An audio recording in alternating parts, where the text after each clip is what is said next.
Eyeless had had enough. "This is madness," he snapped. "We haven't told you what he wanted. There is more, you know." He lowered his voice and continued. "This is a beast of epic proportions. Truly immense. Dragon is an appropriate term. If he were to stretch his wings, he could touch both sides of this chamber. He called himself Zichthius and said he'd come for a reason. He said he'd returned to claim his hereditary nest and would lure a harem of she-dragons with news of his glorious victory. He intends to make it his stronghold, a new capital for dragonhood right here in the Land of Plenty." He took in the dwarves, scanning right and left.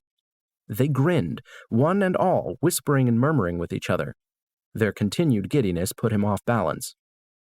Eyeless stood now, breathing hard and sweating, but he kept on.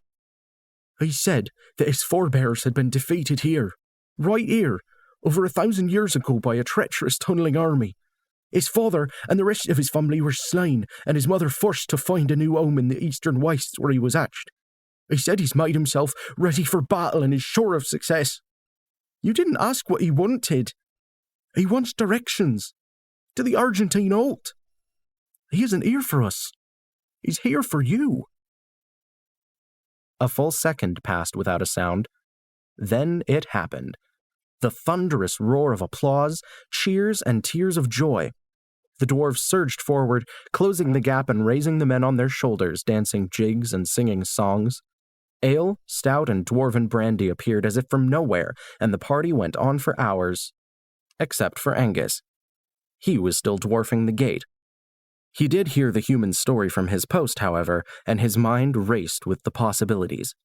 It was a lot to take in. The spell was only broken by the sound of dwarven boots thundering up the stairway.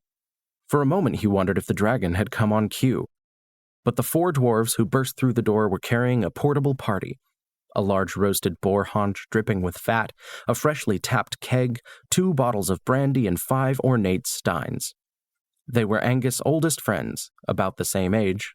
They had grown up together. Delane, Flannan, Neil, and Gearman were smiling and laughing, having already enjoyed a full share of the libations. "What would a fellow do without fellows like you?" Angus asked rhetorically, returning his friend's mirth. They set about setting up, using whatever they could find to make a circle to sit in, the keg dead center with the bottles and food on top like a bistro table. When they had settled in, Neil spoke first.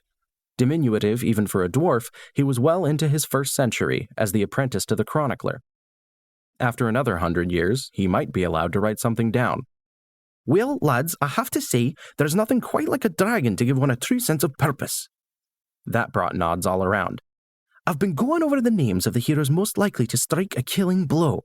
I've got a good guess. I don't suppose you lot would like to set a wager, would you?" "Oh, it wouldn't really be fair, Neil. I'm going to kill the dragon." Indeed, Flannan might possibly do it.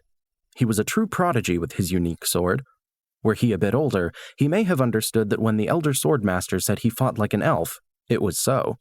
But Flannan, like all 5 of these young dwarves, had never even met an elf, much less fought one.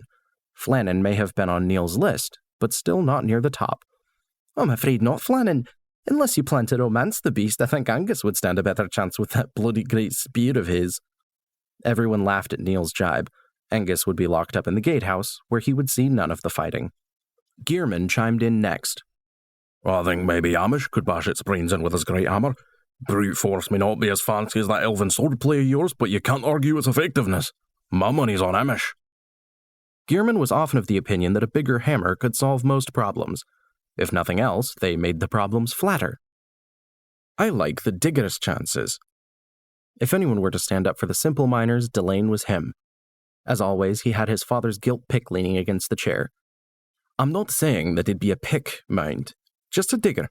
Blasting powder may be involved. I'll get in on the bet if I can say that any active digger could do the job." The talking, drinking, and haggling over odds went well into the night. In the end, Neil had a scroll with several dozen wagers and 2 possible results. Either one dwarf would win it all, but pay for an evening of fun out of his winnings, or the pot would be spent in the same way, with a strong commitment to spend it all in one night.